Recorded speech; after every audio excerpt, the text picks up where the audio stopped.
Welcome to LOA Today. I'm Walt Thiessen. With me today is longtime listener, poet laureate, and Taya Master Anne-Marie Young. This is your Daily Dose of Happy. We are so happy you decided to join us today.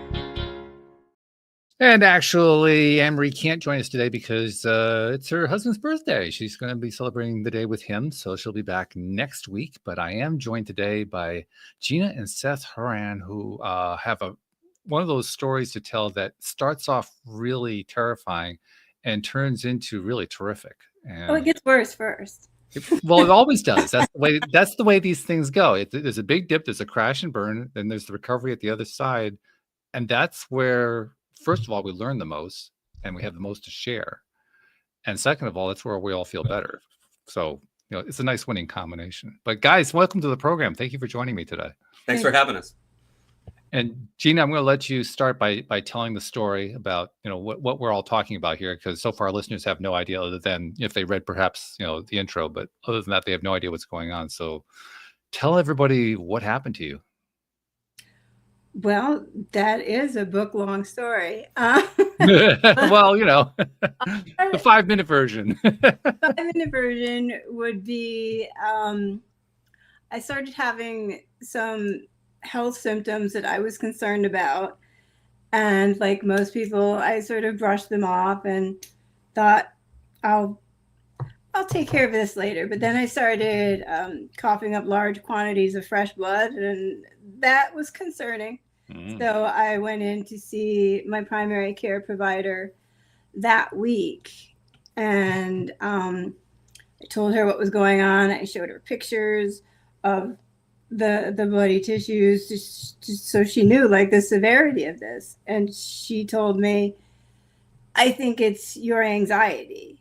And I was surprised by that, because I know I have anxiety because I've had it since I was 5, and it never really made me spit blood at people before. So she was pretty pleased with her evaluation, and I asked her, could we run some blood tests? And she's like, oh, that's a good idea. And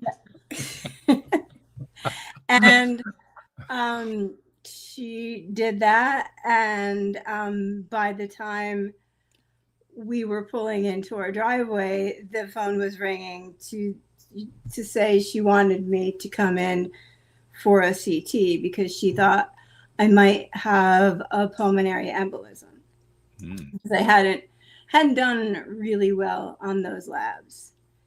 And so that did go on that day, which is lucky, because I'm going to pause to say, if you are 46 like I was, under 50, it's really hard to get a lung cancer screening, which was my problem. I had every symptom of lung cancer, except I was under 46.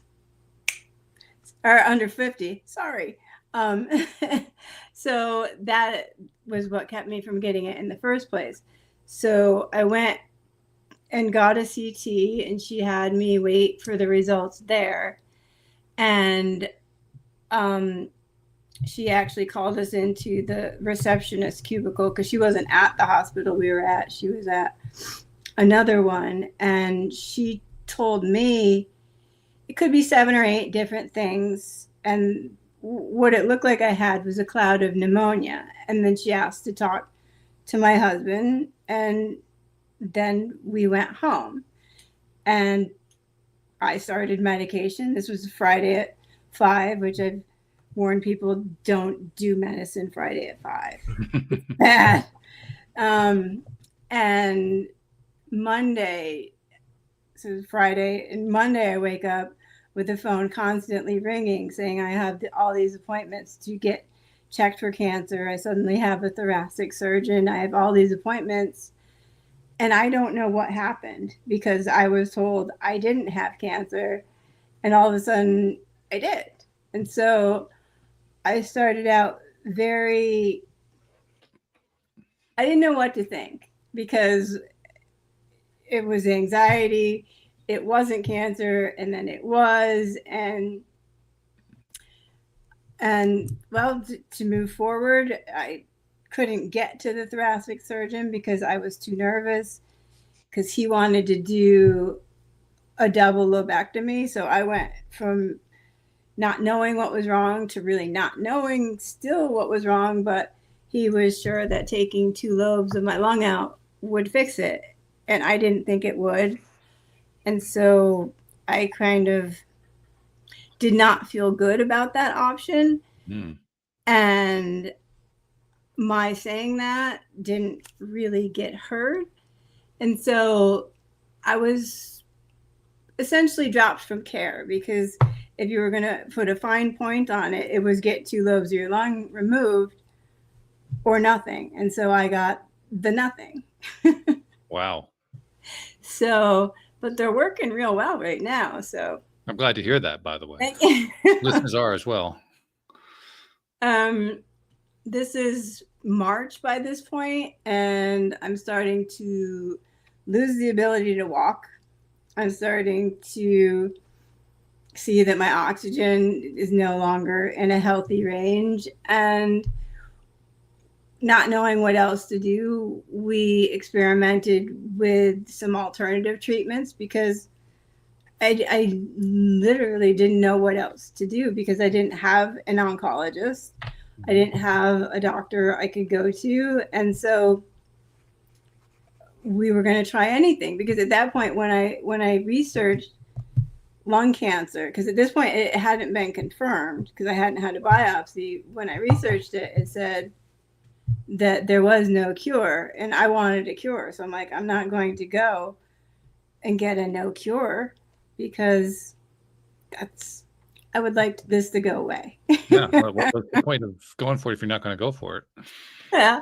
Oh, I'm an artist, and I've always sort of lived in my own world, or painted it or created it. And I didn't like their option. So I'm like, I'll do it myself. Okay. Yeah. And so we're going to fast forward through that to June. I end up, by then, things haven't gone too well with the alternative treatments, and I'm pretty much almost completely bedbound, and I'm 75 pounds. And so I go to my parents' house with my husband and my dogs, because I know he needs help taking care of me. And I decide to go to a hospital in that town, which is the town I grew up in, and a place that I was familiar with. And so I was like, I'll just go there, and I'll see a doctor there. And quickly I went there, and I had an appointment with a doctor who didn't show up that day. And so another doctor agreed to see me, and she looked at me, and she just admitted me. So okay. I didn't make a very good impression on her. So it's a note to the people like myself who put so much stock in an alternative treatment that you believe will work, that people assure you it will work, and it did not work. It did not. And that was crushing for me, because I don't consider myself unintelligent and all these things that people associate with that, but I was just shocked. But in that admittal to the hospital, I got my biopsy done, but they biopsied the wrong lung. So they still didn't really know what was going on. And I kind of got diagnosed by spitting in a cup, which is what I had been asking for the entire time we were back home, because they said I didn't know if I had the nerves to go through with, in order to do a biopsy, that they stick a hollow needle through your back between the ribs. And I was like, well, I've read about this. And they're like, oh, you people and Google. But that's actually how I ended up getting diagnosed. Wow. Because, this lung, that lung, they look the same. And so this is the beginning of June. And after that, my doctor came to my room, and I hadn't seen her since she admitted me. And she said, I'm going to start you on chemo. And I told her I didn't want to do chemo because I'm emetophobic, which is I have a phobia of vomiting. So that was one of my things. I was trying so hard to stay away from chemotherapy. And she said, well, you can do it. You can not do it. If you do it, you probably have 3 months. If you don't, you have a month, whatever. Just let me know. And so after that heartwarming speech, I thought about things and I decided to definitely not do it. And then the nurses came with it at 5 o'clock to my room. And I ended up talking to a nurse who didn't talk me into doing it, but he talked to me and he listened to why I didn't want to do it. And he was the first person that, since this had started in February, really listened to what was going on with me, that I was terrified. Sure. I mean, in this short amount of time, I went from being like this to 275 pounds, to not being able to walk, to not being able to sit up because I had a tumor that was blocking my trachea, that if I sat up, it tanked my blood pressure. And I didn't know any of this, and nobody told me any of this. And I asked him, what would you do if you were me? And he said, I honestly hope I would never end up where you are. He's like, I don't know what I would do. And I liked the honesty of that. That's very honest. Yeah, he's my buddy Joe. He's still my friend, which is an amazing thing to have somebody stick with you through that, because there's different kinds of nurses. But at the time, my husband was sitting there and my mother was sitting there with their fingers crossed that I would do this. And it occurred to me, if I went home, I knew I was going to die. I knew that. And I knew no matter how afraid I was of what was going to happen, I didn't really have a plan B right then. And when you have anxiety, you have a plan B, you have a plan C, you have the entire alphabet. And I didn't have anything else. So I'm like, I have to do it. And I started off at what they called baby doses, because she was afraid, my doctor was afraid, that if they went aggressively, that the tumor in my trachea would break off and choke me to death. So that was very calming. Yeah. And very pleasant nights. Yeah. Not worrying about that. I lasted, so I went weekly, and I made it through the first 3 doses and the second 2 doses. And then that 3rd week, I collapsed in a hypercapnic breathing emergency because the tumor in my trachea had grown so much that oxygen couldn't get past it and CO2 couldn't get past it. So I passed out, and he brought me to the emergency room. And they would tell him, basically, I was like Old Yeller, and it might be time to take me behind the barn and put me down. But they like me, so they asked if they could take me to a different hospital, which is what happened. And I would be brought by ambulance to a hospital that had, a higher ranking emergency department. They were just considered a better trauma center. They were a level up. We went to the good hospital. I was more traumatic. Yeah. And that, if I sort of remember that, because he tended to lie to me to keep me calm, and he told me that we were going home, and so I thought it was going home, and it wasn't. And so when the ambulance stopped, I was in a different city at another hospital, and I was wearing, at the time, a BiPAP mask, which every respiratory therapist I've spoken to about that said, I'm so sorry. Because it's not CPAP, it's BiPAP, which is, it was the only thing that was keeping me alive, because the air is coming out of it that hard all the time. And I had that on for about 48 hours before I was brought in for an exploratory surgery to see what was going on with that tumor. And I would not come out of that surgery, I would be put into a coma, and that's, I suppose, where you were interested. Well, she did come out of that surgery, just not conscious. Yeah, Let's be clear. Well, when I woke up, I never knew that I was in a coma, so I thought that was waking up from the surgery. How long were you in coma? Just about 10 days. So they put me in an induced coma to try to, at first, snake a pediatric ETT tube, the intubation tube for a child. They're trying to get it past the tumor so that it would oxygenate my left lung, because my right lung at that time was completely collapsed under about a 17 centimeter tumor. So not a lot of treatments had worked thus far. Apparently, yeah. So in order to do that, I have still this uncomfortable saying I had to be asleep and paralyzed.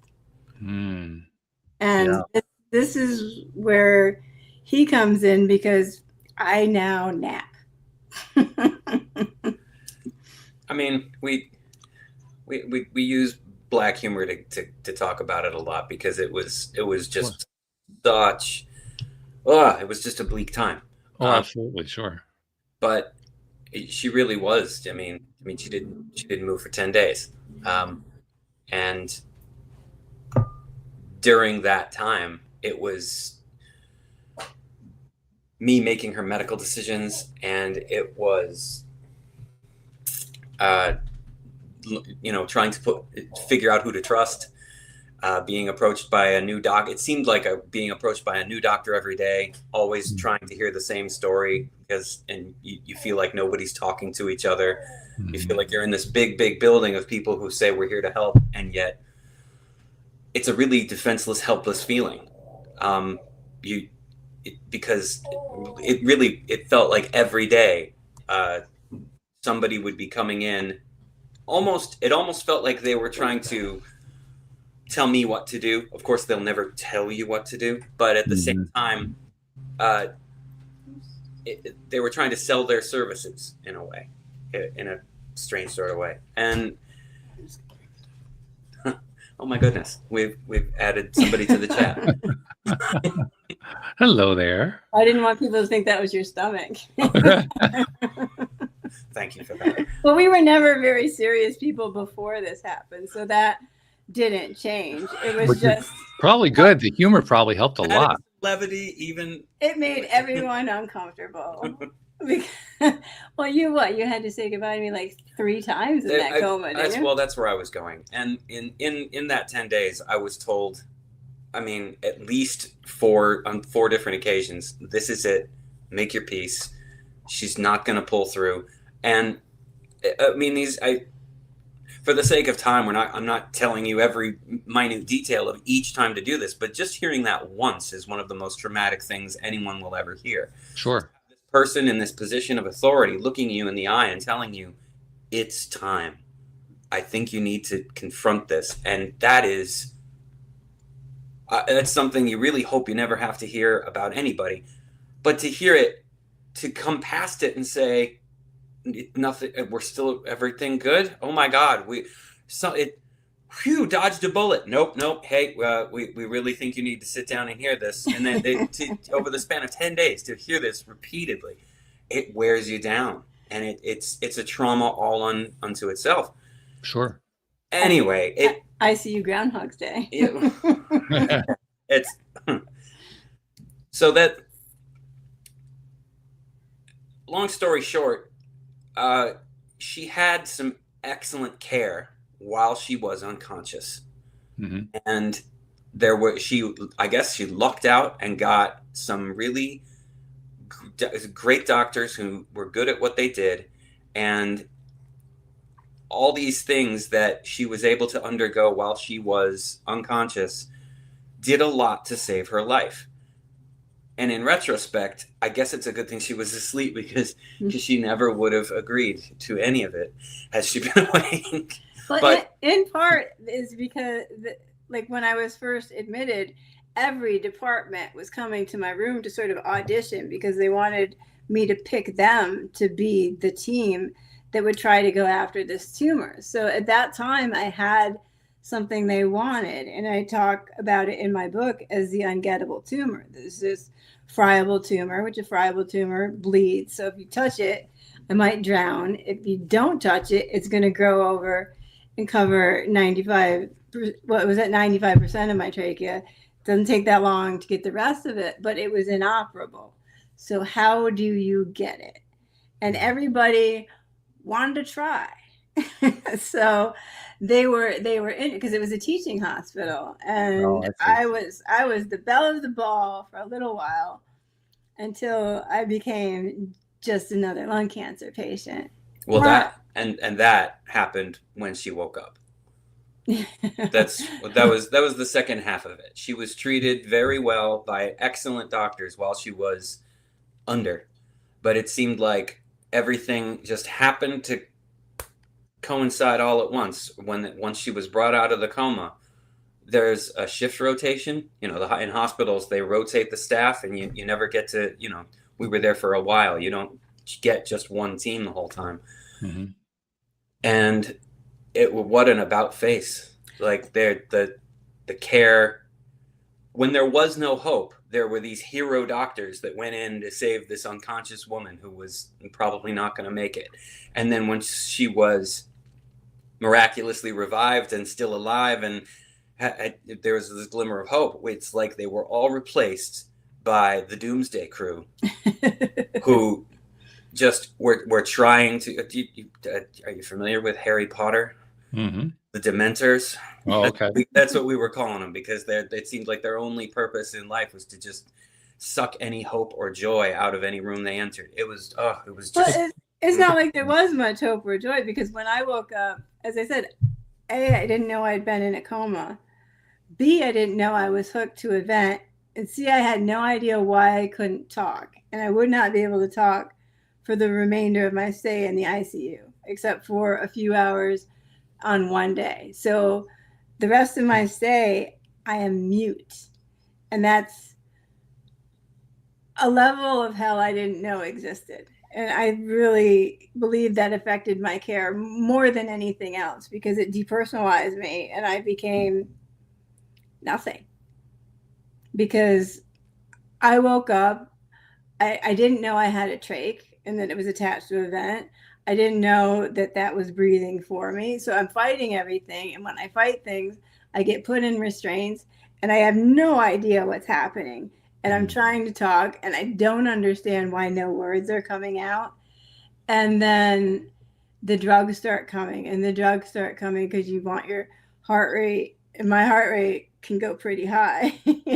And then when I was mostly sedated and calm, about the third night after I was taken out of the coma, a man came right before I was supposed to go to sleep to say that if I didn't have a surgery on my bowel, I had 3 days to live.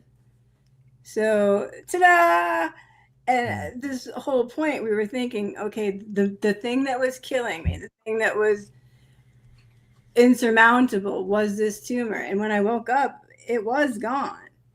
And that was folly, because I had one doctor that kept making it mistakes. So the other doctors had to go in and clean it up. And that's actually how the tumor got removed.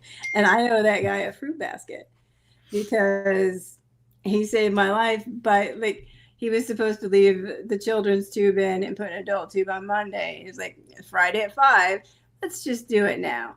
And everything went to hell. And then that's when they learned, well, maybe we can get it out. So they did what I call ablation therapies, and they did get it out. And they're like, oh, son of a gun, when we tried, we could.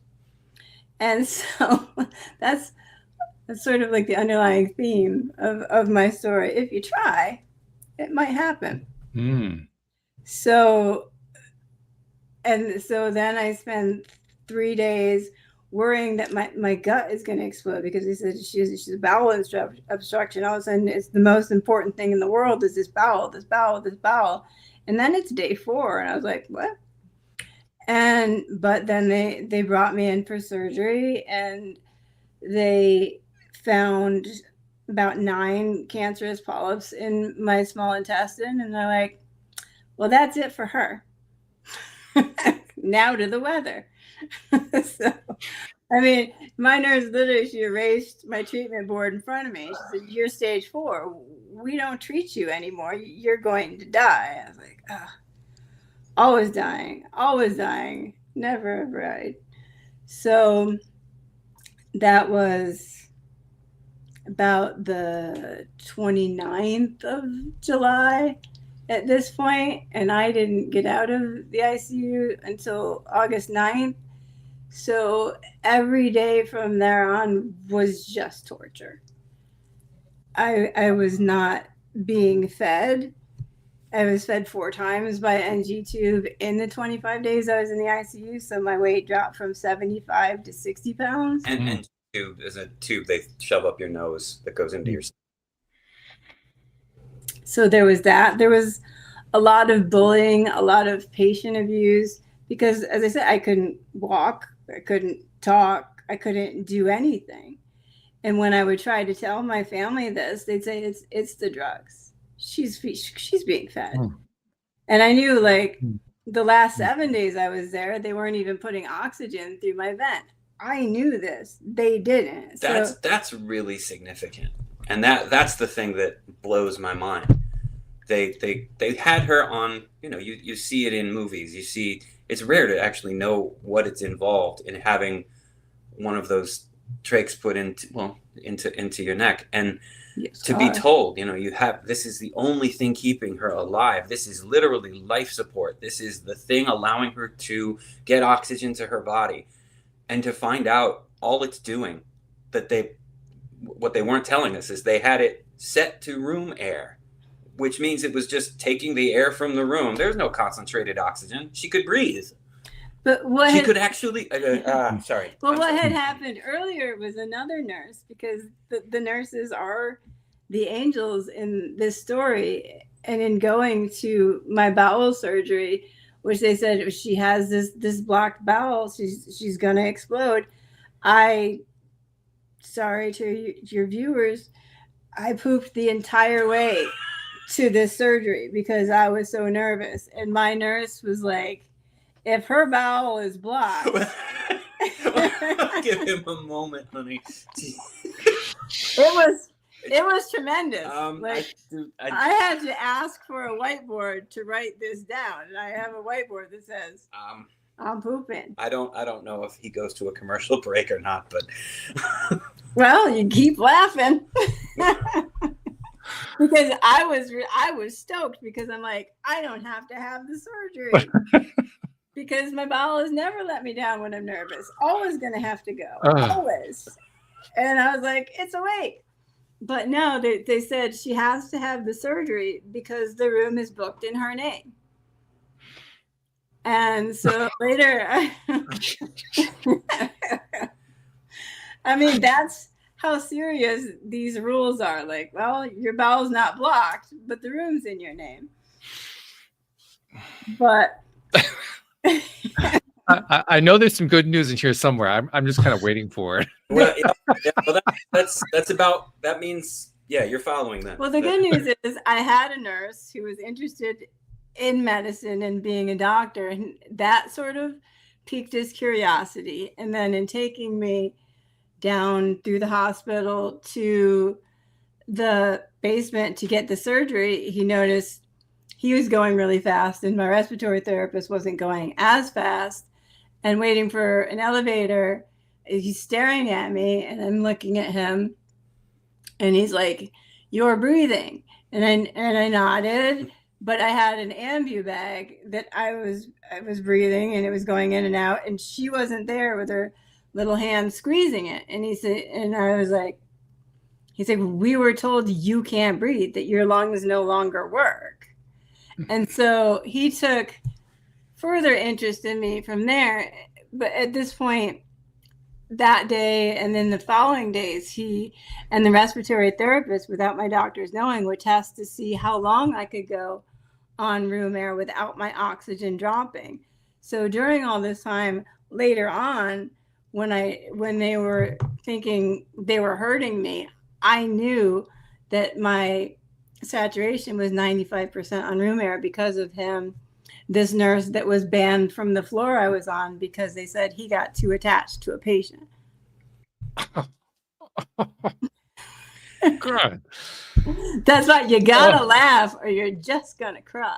Like I said, I mean- while she was unconscious, she got excellent care. But it's like as soon as she woke up, they took away the A team and gave her the Z team. Yeah. Yeah, so Wow. he is a person that was barred from the floor I was on because they said he's taken too much interest in me, but he would still get notes through going, hold on, because he knew when you pay attention, you see things. Because later on, I would write Seth a note that said, pay attention when the doctor's here. Because one of the reasons I wrote my book was because these red flags for the patient abuse were so vivid to me. But I'd look around, and when a doctor came in, my parents are there, my husband were there, and they would do this. Like they were giving us privacy. They would look at their phone. They would not listen. They would tune out. And doing that, they didn't hear. Like they would sometimes make fun of me when they were there because they knew nobody was listening. It's part of the trust. What you're describing is not surprising to me. It's obviously horrible to hear, but it's not surprising to me.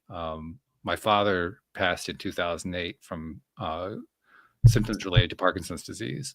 But before that, there was a time when he was hospitalized for, I forget what, something related to it. And not nearly as severe as what you're dealing with, but it illustrates the same kind of thing that you're talking about. Sure. Although it illustrates it from a slightly different viewpoint. He had all kinds of trouble swallowing. Yeah. Because of the Parkinson's. Oh. And they had him on a drug regimen that I was convinced and my siblings were convinced was actually making the situation worse. But we couldn't get a doctor to actually look at it. Well, we finally got a doctor in there to look at it. And this is different from your scenario, but when the doctor finally got in there, the doctor turns to my father and says, "So how are you doing?" My dad says, "Oh, I'm fine." We've dealt with and I almost lost. I said, "No, he's not. He can't swallow. He's got this going on. He's got this stuff growing on the back of his throat and so forth." Doctor looks in and says, "Oh, he's got thrush. All right, let's go get this thing." I mean, he wasn't even going to look at it until we pointed out, "Hey, there's something going on now." Yeah. And Yeah, because I mean, we were dealing with this twofold because in June, when I started chemo, is when his mother called to say that she had just gotten diagnosed with non-smoking lung cancer. So there was two of us in the same family that had lung cancer at the same time. Wow.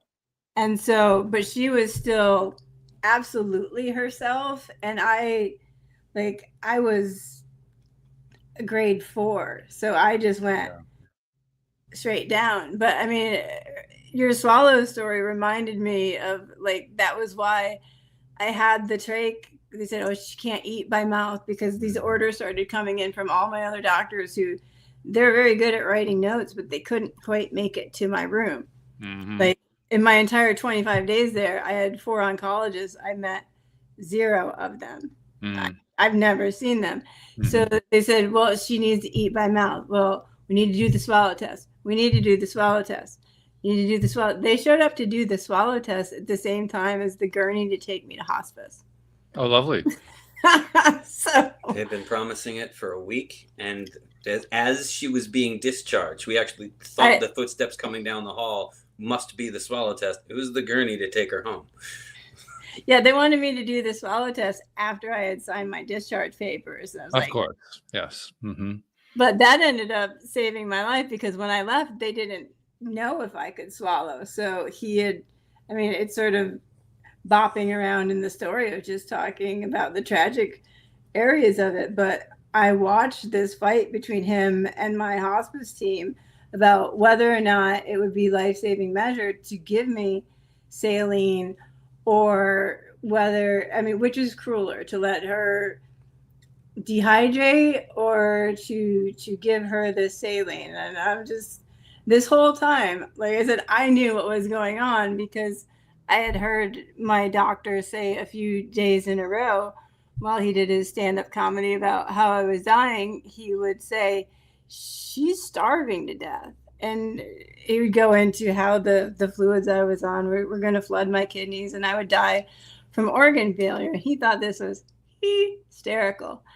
And so I had come up with this plan that I was going to go to hospice because I'm like, well, I didn't know how to cure the cancer, but I know how to eat.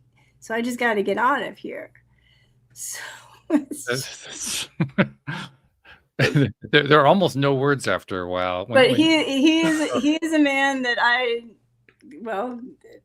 sort of Marceau fought with for like 2 weeks because he didn't like me, because he let me talk once and I asked him to stop glorifying my death to my 80-year-old parents. It was the very first thing I said, and this whole time I've been in the ICU, but it was driving me insane. And just one of those things, because I'd hear him in the hall like, oh, she's riddled with cancer.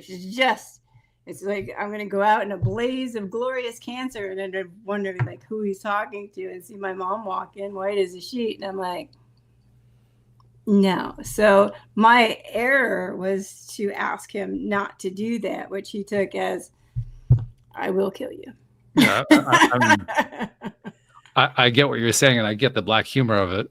Clearly, it wasn't your error. There was a lot of errors.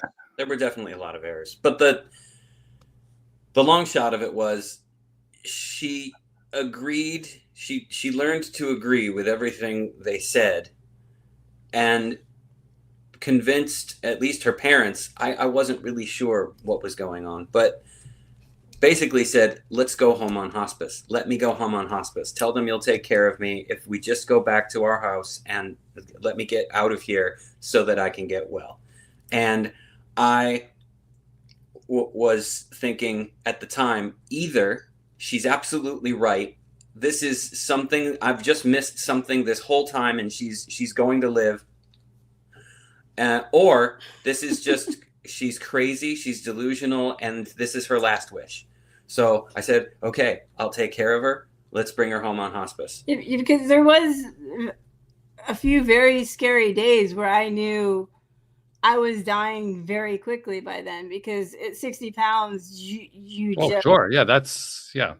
I mean, even without the cancer, that alone is... Yeah, because by the time I left for hospice, it had been 7 days since the last time I was fed. And the doctors I spoke to since are like, how the hell are you alive? I'm like, I'm just that mean. But I wasn't going to let him do that. I fed on spite. So there was that. But it was just... Well, let's give him the big finale. Let's tell him what happened. What happened when? When we went home on hospice. Oh, so when you asked me for the celebratory spoon. All right. So if you don't have any more questions about the ICU stay, which is really, it's just doom. It's pretty much, but that's about as little as we can tell about it, and that's an awful lot of doom. Then there's some gloom, but the whole time, like I said, I'm wondering, am I going to die? Oh, sure. Yeah. Before they notice that this is going on. And that's why I wrote a cancer book that reads like a thriller, because people have yelled at me. They're like, why did you put me through that? I'm like, I had to go through it too. So there's just days of like, you need to hold on for one more day, because all my attempts to get to hospice, this doctor kept blocking. And then he said, well, you had about 2 weeks to live, maybe about 3 days. I'm going to let you go. I was like, oh. And so he gave me my voice back. The gurney came and I was off for hospice. And when I arrived, they said, well, they told him I had 72 hours. I didn't know that. I was just so happy. I was the happiest skeleton in the world. I was thrilled because I knew I was going to live. But, and that would go back to one of the days in the ICU. I had ICU delirium, which I don't know if you're familiar with, if you've been. I can kind of imagine, but no, I'm not familiar with the term. It's like literally the walls are caving in on you, but it's a very common phenomenon if you're in the ICU a certain amount of time. And I mean, I was on drugs, a lot of drugs and ketamine. So, so these people would come in and I just assumed that they were talking to him because I didn't think I had cancer anymore because a lot of drugs. And they had said they got it out. And I was watching, as I said in the book, I was watching the cats on the ceiling. And I heard this woman say to Seth, Keytruda will cure her. And I was like, wow. She did not actually say that. That's I guess, something I should. But it's what I heard. So I was like, that's the answer. I just have to get this Keytruda and I will be cured. And this will finally be over. So that was one check. And then, of course, when I said, I heard the doctor say, if she's starving to death, I'm like, I need to eat and I need to get to Keytruda. And that was my obsession for about 11 days with my whiteboard of just, that's all I would write after a while. Home, Keytruda, and a different hospital. So we got home and she had never actually gotten a swallow test. And the first thing she started doing the minute we were alone was ask for pudding. That's the first thing from the minute we were alone, she just wanted pudding. Was hangry. So here I am again, being faced with, well, I mean, obviously, she of course I want to feed her, but she never did get the swallow test. Is this going to kill her? Is this literally going to be the last thing she requests? And also, well, we skipped when they did the bowel surgery. They put in a feeding tube. So they're saying, and as soon as they took one blockage out of my intestine, two more. I left with 2 blockages in my intestine. So he didn't know if he fed me, if again I would blow up. So he was in some very awkward positions. I know none of this. Was just really freaking hungry when those drugs wore off. So I gave her the pudding and told her, don't swallow. Just taste it. Just taste it. Just enjoy it, honey. That's what the palliative nurse told us to do. Let them swirl the food. Just swirl it around in your mouth and get that sensation. And I was, so you promise? You promise you'll just swirl it? And she just, And I said, okay. And I gave her just the half spoonful.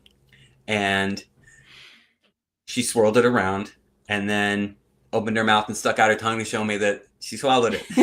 And I about had a heart attack. But that was the beginning of realizing that she could eat. And so that was my swallow test. That was her swallow test. Yeah. And so that's what paved the way. We didn't listen from that point forward. I Googled how long does food need to be in the human body before the nutrients can be extracted. Give or take about 5 hours. You got an empty stomach and give or take about 5 hours. So that was my insurance policy. Every 5 hours or so, we could use the tube that she had sticking out of her stomach to empty her stomach contents if there was going to be any trouble. If it looked like there was going to be any trouble, we could just... Well, you don't need to know the details of how that works, but we could do it. You had started using the Longevity, the worst thing for people to ingest ever. The tube feed stuff. But the point is she could eat. And that's when he finally believed me that, because I started getting better in hospice and continued to get better. So fast. Because I was so hungry. She just needed food.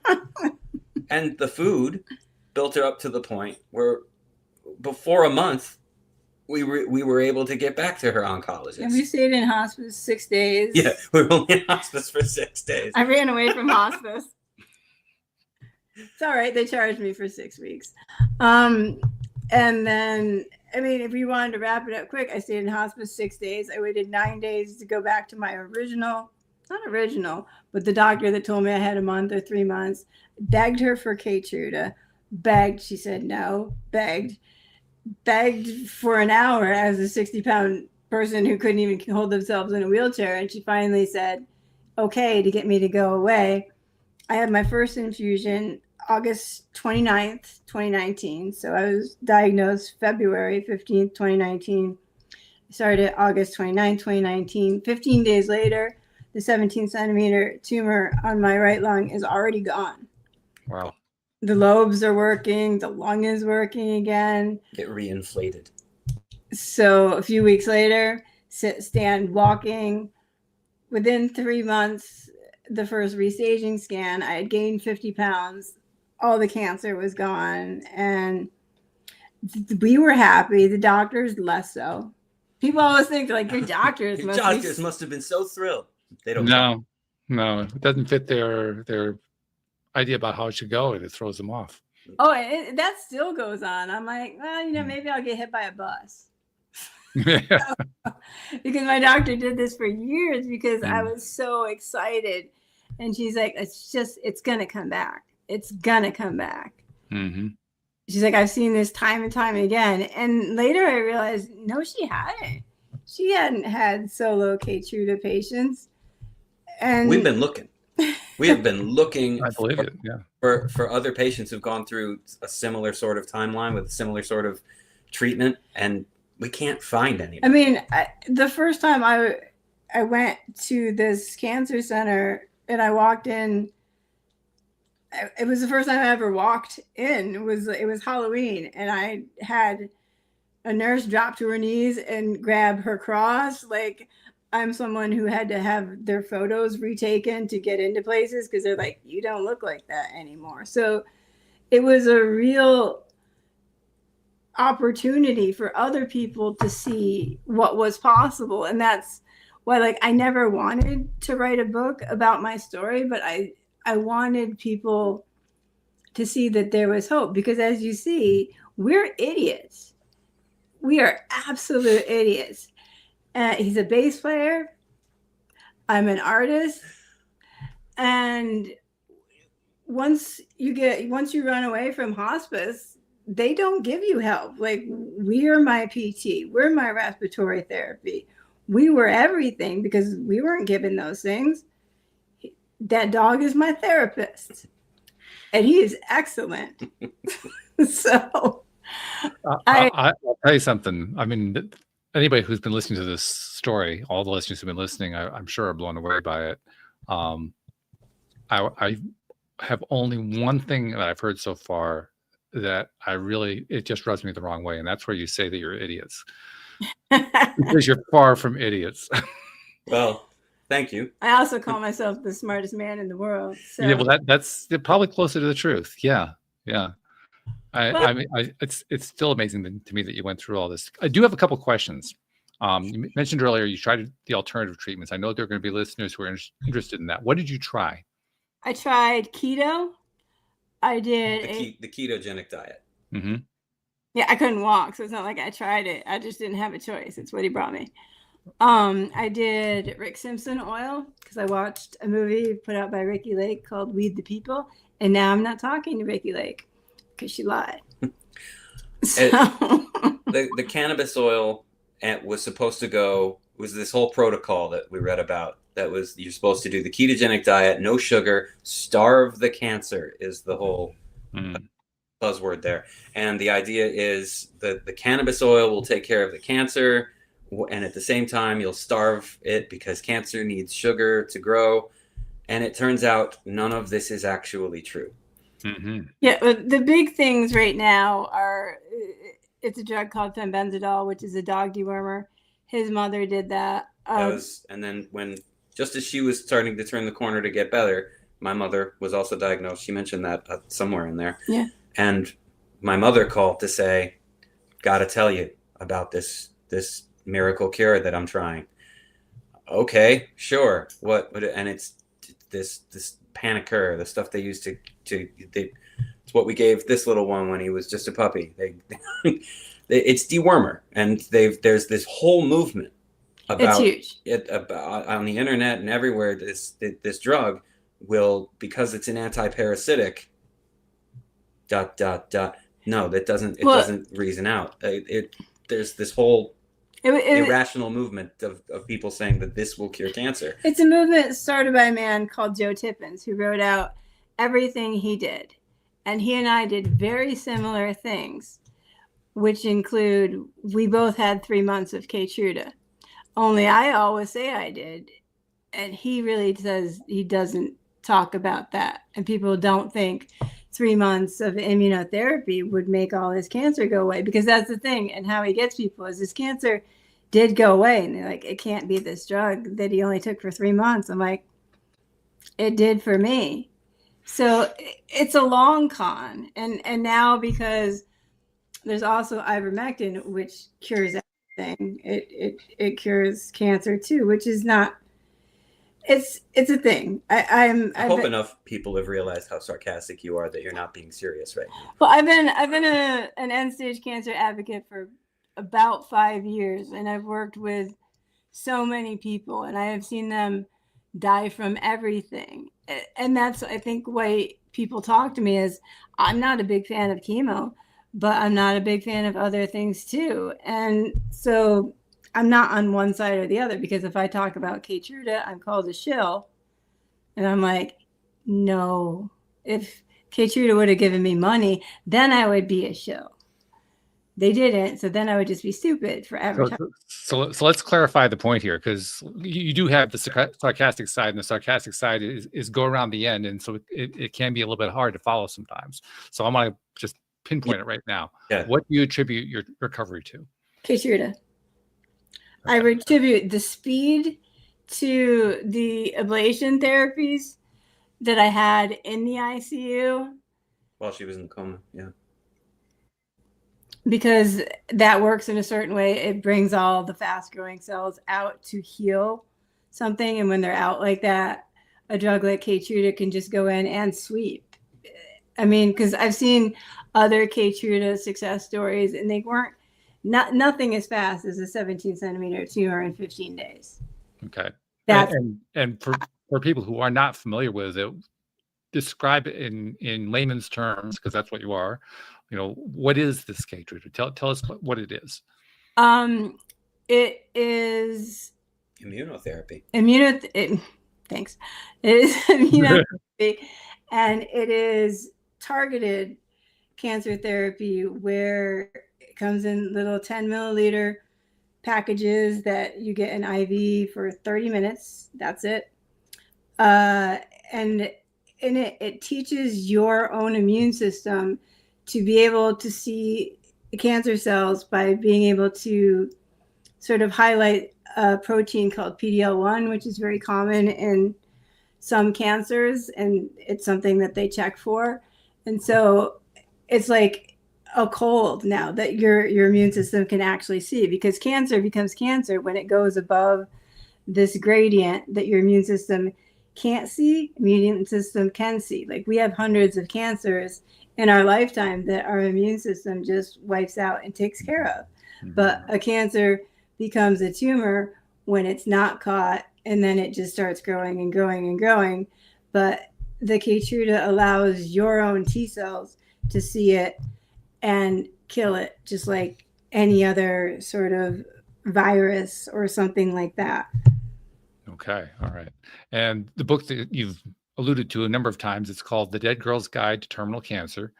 The book that you didn't want to write, but you wrote anyway. Thank you for doing that. Do you lay out any of, you lay out all the storyline. I'm sure you do that. Do you lay out also some of the discussion about what we're talking about here with Keytruda? I use my doctor's notes after every time I leave, because before that cancer-free scan, which was December 9th, 2019, all I had was 4 doses of Keytruda, which that would be, I'd get labs taken. They're like, kidneys working, liver's working, You go, you sit, you get an IV for 30 minutes, you go home. I didn't really have any side effects. It's all documented, and we thought we might get some trouble from certain quarters publishing this. So as much of her medical file as is relevant to anything that's happening in the story is there. Like we share her actual medical file. So the med speak for anybody who's interested is right there. If you can skip it if it means nothing to you, but it's there if you want to see it. I used my legal medical file, which is slightly different than your normal medical file, because your legal medical file, everything is done. That's why I can prove how much food I was given. That's how I can prove that there was no oxygen. Everything has a trail because for litigation reasons. Yeah, sure. Very interesting. And I'm glad that you included that in the book. That's why I mentioned the title of the book again, so that anyone who is interested, they can not only know what the name of the book is so they can find it. I presume it's available in all the usual locations, but also they know what they're getting into when they're picking the book up. It's funnier than people will think and stranger. So, I think we've gotten that sense just from hearing your story, just from the way you kind of convey things. We kind of pick up on that a little tiny bit. Yeah. People either like the book, or I've had a couple people that like, if you were nicer, those doctors wouldn't have tried to kill you. I'm like, you think? Yeah. I mean, 25 of those days I couldn't talk, and that's when they were the maddest. So maybe it was because I couldn't talk that they tried to kill me, because I'm a delight. You're certainly a great interview. I'll give you that. It's my first one. Well, thank you for making us the first place where you told this story. I mean, that's really, we're honored by that. Media training to make everything all smooth. No, it's my thing is to tell things like they are, and I can't tell my story as someone else. Like, this is how I went through cancer. The same incredulous look on my face was how I went through Atlanta. Like, what the hell is happening? Mm-hmm. Because like someone asked me, like, well, what's your prognosis now? I'm like, I still only have 3 days to live. That was never updated. I'm like, never updated. 6 years and 3 months I've had. Well, actually, that leads to an interesting question, because one thing that a lot of people like to talk about is living in the now. That kind of is a statement of living in the now. Do you actively take advantage of that? I figure that nothing can kill me, so I figured I'll just live forever. Okay. The best way she described it to me was one day she put off taking one of her scans. And I said, don't you want to know? Are you sure you want to put this scan off? Don't you want to know? And she said, you said something to the effect of, no. No, it wasn't that you, well, you said no, but the point of it was, she said, I had cancer, it's gone. Now I'm just like everybody else, because I could go outside. I don't have cancer. At least I don't have a cancer diagnosis. I don't have cancer I'm aware of. I could go get a scan one day and maybe find out I do. Or I could make a wrong turn walking down the street and get hit by a bus. So she said, in that respect, I'm just like everybody else. So no, I'm not in a hurry to go get a scan that tells me what I am. Because right now, I am just like everybody else. I have the life that I had before I went through this. Mm-hmm. And so in maybe a few thousand syllables more. But yeah, that sounds to me like living in the now. And part of that was I stopped having an oncologist in 2020 because mine left, and her replacement would be another episode about, if you ever have like an episode on really obtuse, stupid people, I'll talk about her. Okay. Maybe we'll invite her on and we'll make it a thing. Well, oh my goodness. I've been cancer free for 9 months. So she's like, would you like to get on chemo? It's like, that wasn't a response. What are you Did you really say that? Yes. Oh my goodness. I think, what are you smoking? And can I get some? But yeah, you can put her on the CBD formula. I mean, that might help her. But she's a different battle with me. But no, so my running my case, because I mean, from that point on, I scheduled my scans, I scheduled my Keytruda, I scheduled my labs, I did everything because when I would talk to my oncologist, she would want to talk about death, because every once in a while I'd go back, I'd get afraid, I'd talk to her. And like, I talked to her in 2023. I went over a scan. She's like, I think you should go and get a PET scan. Well, what I had shown her is that I just got a clear CT scan. She's like, I think you should get a PET scan. She's like, I'd feel better. I'd feel better if you got a PET scan. I was like, I said, I don't care that much about how you feel. Good for you. Congratulations on saying that, by the way. Oh, she would congratulate me on a lot of things I've said to her. But it's that with oncologists, I call it like a lack of hope when you're dying, and then you become me and you're perfectly fine, and there's still a lack of hope. I'm like, you have got to be kidding me. I learned to crawl and then to walk, and you're like, oh, you're still gonna die. I'm like, oh, you watch me. I will not die just so that I can go to your funeral and be like, this is just that part of the story alone makes this entire episode worthwhile. I mean, the whole episode is worthwhile, don't get me wrong, but that one little bit there makes it particularly worthwhile. And the reason I say that is it on the one hand, it doesn't surprise me. On the other hand, it befuddles me. It befuddles me because medical science already knows about the power of nocebo. And I don't know if you're familiar with nocebo. Okay. I mean, it's well, have you ever read the Joe Dispenza book, You Are the Placebo? He goes into it a lot in that one too. But it's well documented within medical science that this is a thing. This is a phenomenon that has been going on for generations. Absolutely. And yet somehow none of them seem to get the memo. And to this day, I'm not quite sure. Is it because they don't get the memo? I don't think it's that so much. Or is it just doesn't fit their narratives? It's litigation. To the narratives. It's absolutely litigation. Unfortunately. About 70% of what oncologists do is to protect themselves from litigation and just to cover their pristine butts. And that is unfortunately true, because I've spoken to them about this. I said, if I was on a date or if I went to a job and the first thing they said was you're fired or you suck, and I come to you and you say, you have 6 months to live, I'd be like, okay, bye. And other people don't do that, because I pointed out that people refuse to believe a lot of things in the world. But if a doctor tells them how long they have to live, they're like, oh my God. It's the one thing they never doubt, because I've had people come to me and they're like, my doctor told me I had 4 years to live. I'm like, holy shit. Never got over 6. I never got over 3 months. And they're like, 4 years? We could be on a different planet by then.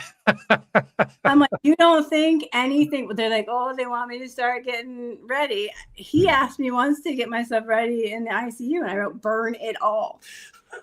It's just like, I never thought I was going to die. I wouldn't let myself go there because it seemed like a stupid place to go.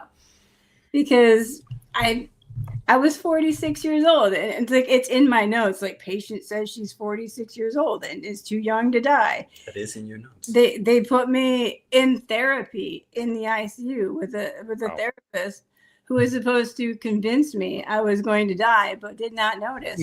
I could not speak. And so he yelled at me. He's like, why aren't you answering my questions? And I was like, can't talk. Because with a trach, you can't even whisper. There's no air that goes past there. So I had to like wait.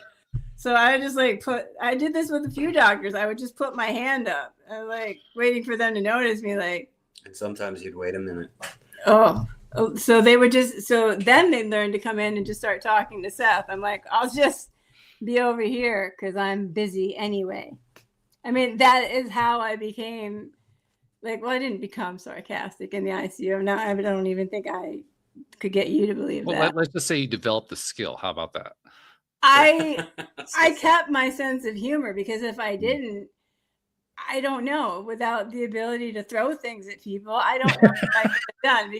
But what I did to them in my head wasn't nice. I'm sure. Yeah. Because I kept thinking that, because they kept like, they had their nicknames for me. Like, I was a monster. I was the dead girl in room 13. I was Sticks. They had all these little names. Like, I don't know. I'm 60 pounds. And I'm just like, you're mean. But I couldn't say anything. So I'm just like, I'm a delightful person. And you don't know that because I can't talk. Wow. But it had to do with it being a teaching hospital, and every nurse I had was 24 years old. Yeah. It's Wow.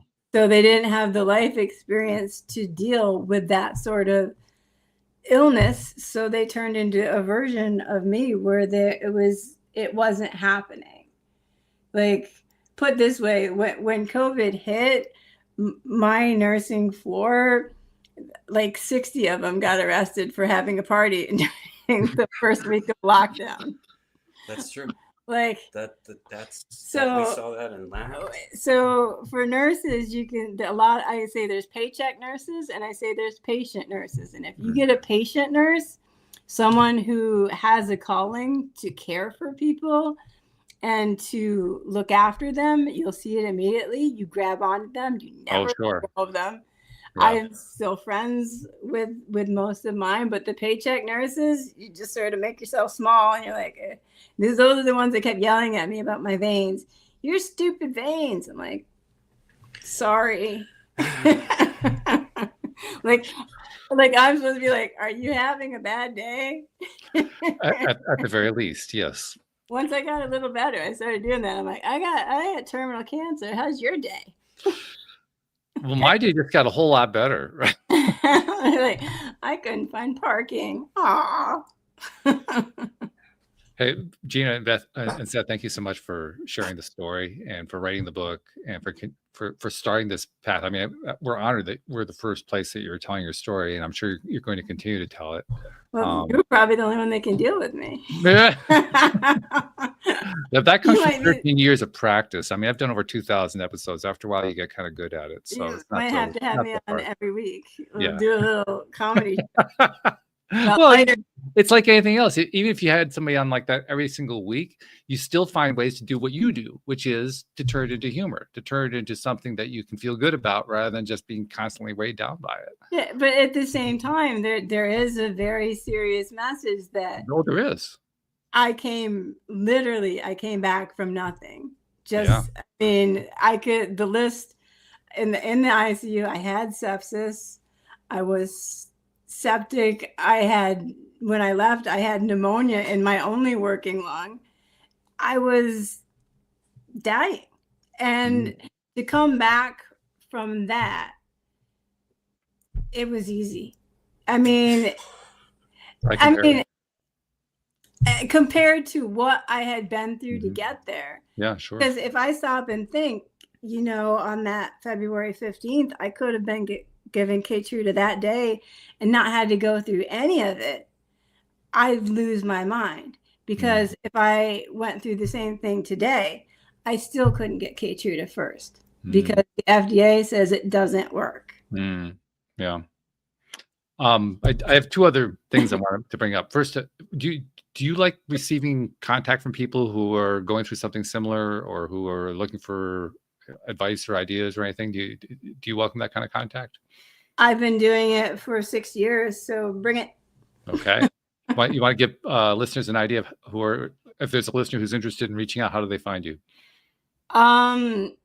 Goodness. If you just look up my name, there's going to show a bunch of places I am. But as far as email, Eugenia Horan at iCloud.com will find me. Okay. And in that situation, I'm much more serious. But we didn't talk much about my anxiety, but my anxiety makes me a bit of a little impish person. But then nobody picked up on that. No. Nobody. You hide it very well.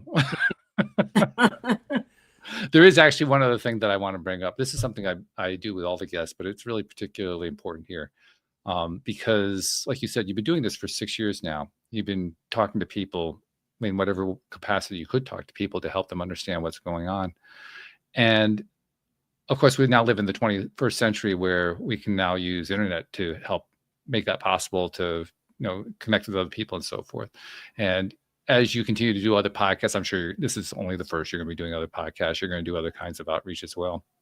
As you continue to do that, you're going to be basically, well, you've already done it with the book. You're putting yourself in a place where you're putting stuff out to people that often you never even hear from. You never see, you don't know what they're doing. You don't know how they're reading it. You don't know what they're using it for, anything like that. But you're helping them. And we don't get a lot of credit for that. So I like to say, Gina, Seth, on behalf of those people that you've never met, never seen, never will meet, never will see, who you're helping in ways you didn't even know about just by sharing your story, on their behalf, thank you for what you're doing. Thank Because you. you are making a difference in this world. Thanks, Paul. Yeah. Well, if you're going to go through something like that, it better be able to be used for good, or else just have a chip on my shoulder. So I decided to use it to try to change the world. And people tell me that I can't change the world. I'm like, but you all told me I was going to die too. So I don't really pay attention to much anymore. Well, plus, I get the feeling if you put a chip on your shoulder, he knocks it off anyway. So it doesn't make any difference. No, seriously. Thank you guys very much for sharing your story. Thank you. Really appreciate it. Thank you all. And thank you to our podcast listeners everywhere. We'll see you all next time here on LOA Today. Goodbye, everybody. Bye.